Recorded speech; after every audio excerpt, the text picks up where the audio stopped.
You hear that sound? It's my favorite seasonal sound. Rain, wind, colors changing. It's fall. All 2 weeks of it. But let's get into our story. And what's a story of mine without struggle?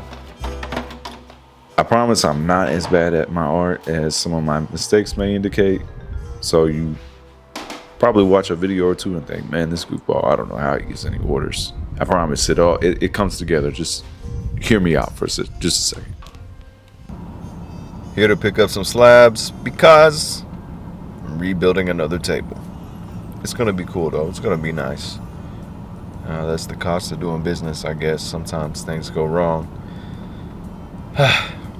Now that's for another table, another time. But this one is for a repeat client.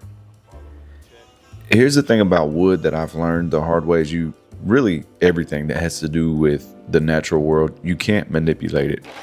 You have to learn to work with its properties.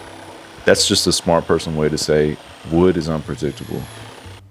Yeah. And what does this yapping have to do with this table? Well, let's talk some details for just a second, or maybe just a minute.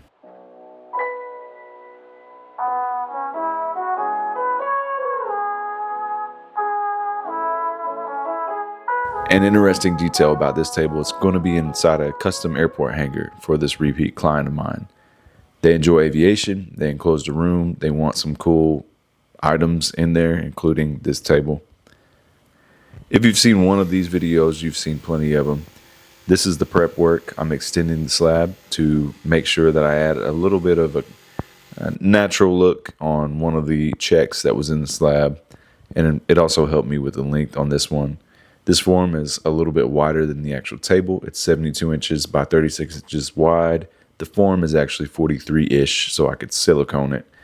This is my preference because I don't like filling these slabs all the way up. It's just a waste of epoxy. And if you can prevent some leaks and keep it just sliding slightly underneath the slab and making sure to seal the top. It just clean, even, keep the live edges, and moving on from there. Just a little trick that I like. What color? Well, this gets into the story.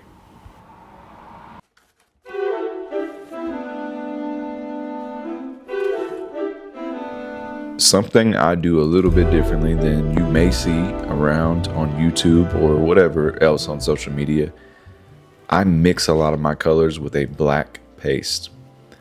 Using powders, I use a mica powder, and there's a good shot of it.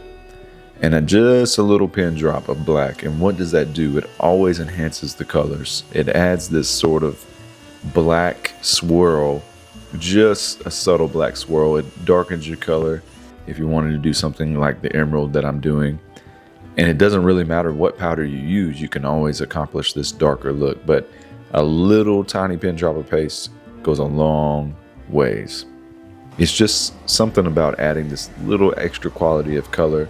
I really like to play with colors and just be creative because it can, in my mind, separate my tables from your average table that you see now that so many people are in this industry or doing this particular thing in the industry.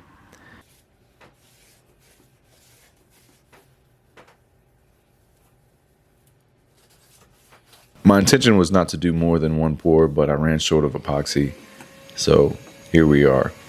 The colors mixed well enough that you can't notice it on the ends, and I think I got a shot of that at the end of this table.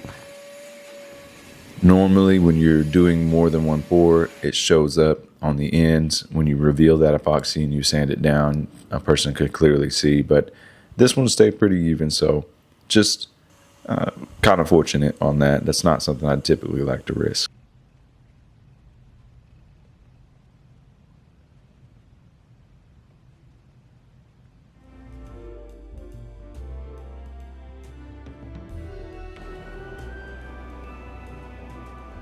This weather is not only my favorite, but it's also a good time for pouring epoxy. It cures nice and calmly without overheating.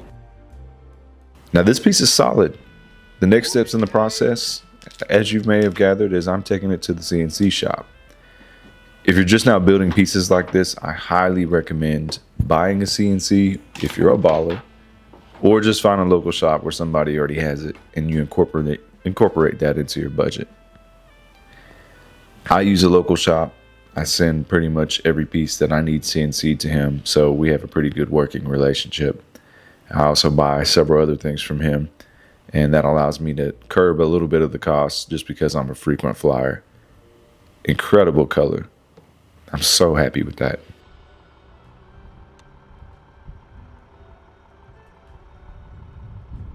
Here it is at the shop, being able to get it prepped, get it on the machine. So much value. Adding value can be on both sides of your product when you get it to the client, and for yourself in your process. Add value to your process. Understand that your time is valuable. And that is something that took me a long time to really comprehend on running a business. I don't need to do everything. I don't need to lay hands on every single portion of the process. I'm still building it and finishing it, and I have the design that I put together. But I share the load now, and it gets me a lot further. So now I'm moving it into the shop. Of course, that fall weather, the bittersweet portion, making sure that it's wrapped. I wrapped it like 3 or 4 times. A little loud if you hear the rain, but I take this stuff and I fill the cracks.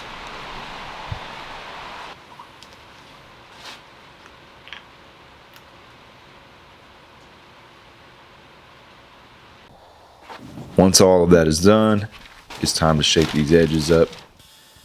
And as you see in this video, hopefully you get a little bit of a better look. It turned out pretty even on the ends, as I mentioned a few minutes ago. Typically, I would take a CA glue and try to fill some of those cracks, but they were a little bit stubborn on this one, so I did use more epoxy than I did CA glue, and that was really helpful. Just taking a little needle, a little syringe, and filling those pieces in, letting it sit overnight. And now onto the sanding the edges, roughing them up a little bit, and then smoothing them over.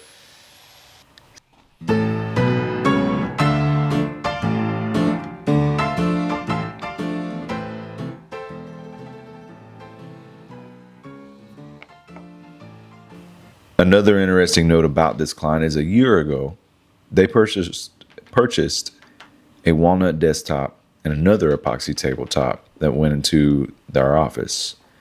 I failed to deliver on time. What does that have to do with anything? If you're going to be late, my thought is you better make sure it's good. So that is what I focus on. The little details, making sure to add value, taking time with this portion of the process, sanding, more sanding, sealing it right, letting it sit, polishing, buffing, just making sure that it's an all-around very nice piece that's going to complement their space. And guess what? Unfortunately, this one was not on time either. I can be a little bit of a perfectionist, and that's something that I have to work on in my process. But I believe that quality is hard to find.